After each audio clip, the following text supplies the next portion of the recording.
Recently, a journal medicine consultant from Pakistan applied through our service for a specialist recognition in general medicine.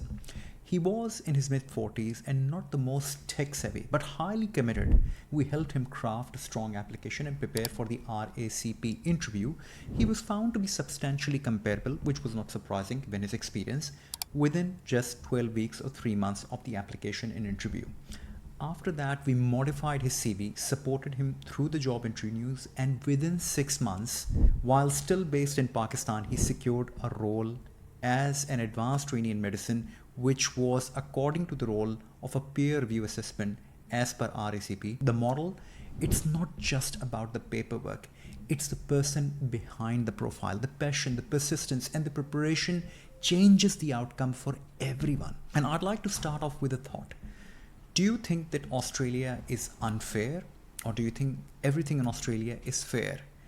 Well, I think it depends who you ask. If you ask a doctor who's just managed to obtain a job here in Australia, he's managed to get a permanent residency, then he'd say Australia is very fair and a greatest land when it comes to opportunity. But if you ask someone who's struggling to find their jobs or pass their exam, they'd obviously give you a slightly different picture. So I'm going to divide this video into the fairness of Australians dealing with IMGs when it comes to exams, junior doctor pathways and specialist pathways, and what is my overall assessment. Let's start with AMC clinical exam, the major hurdle in standard pathway. The pass rate often just as low as 25 to 35%. Compare that to the pass rate of PLAB 2 exam, which is about 75 to 85%. Even when USMLE were doing step 2 CS, 92 to 95% pass rate. Let's spin off with some fellowship exams like FASM, emergency medicine. Written pass rate range from about 55 to 60%, however, OSCE pass rate are about 40 to 50.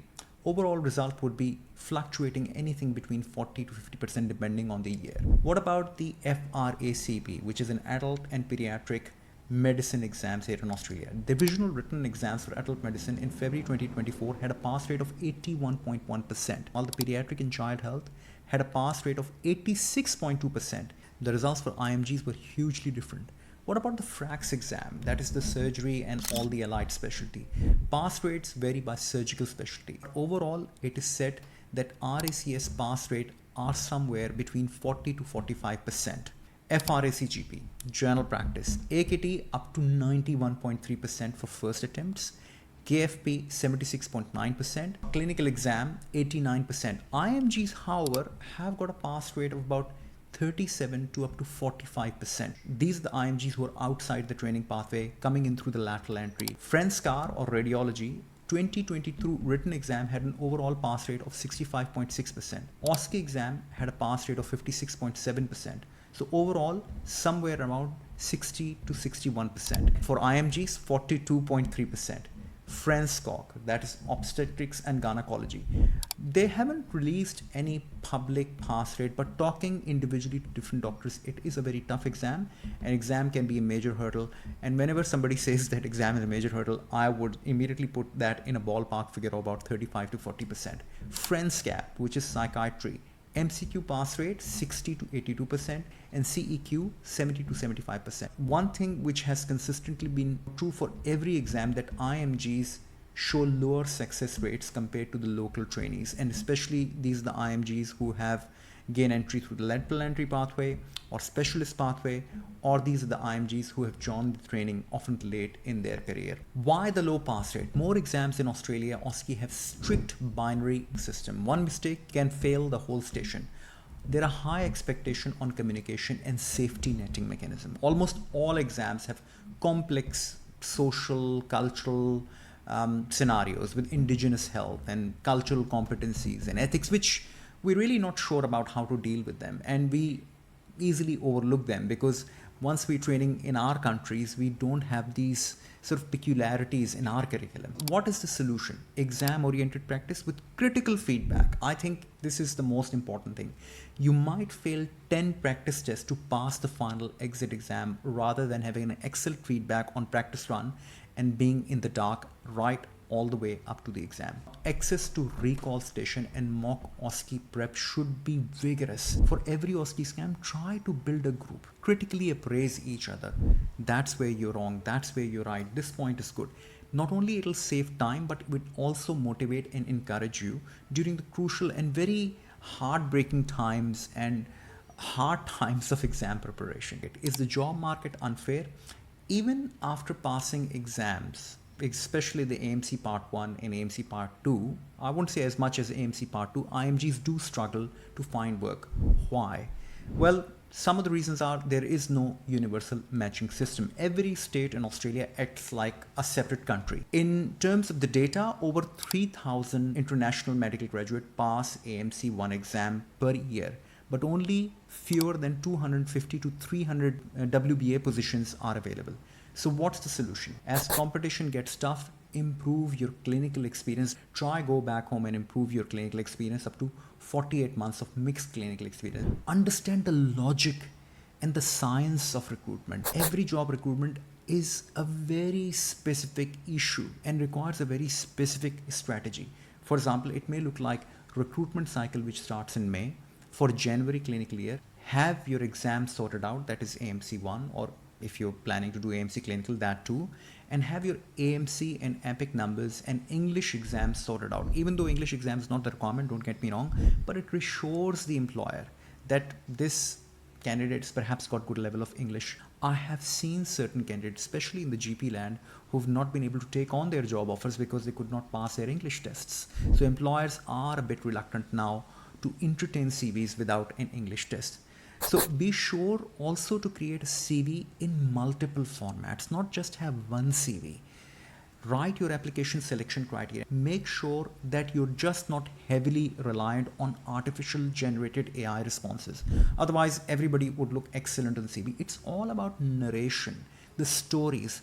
Think about what you may have done differently to any of your competitors. It's about creating a difference. Think about unique experiences. Think about some unique procedural skills if you're a specialist. Think about the way of communicating in a unique way or highlighting certain aspects of your CV which you may think are only individual to you.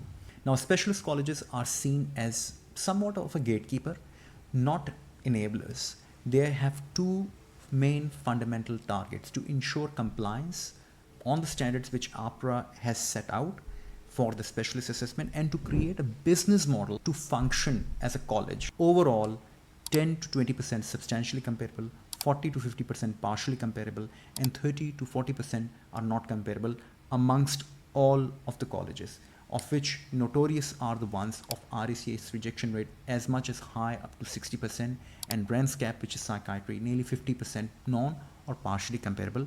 Rest of the colleges you can look it up yourself. So what is the issue? The colleges do not have a clear checklist, which I feel is the main issue.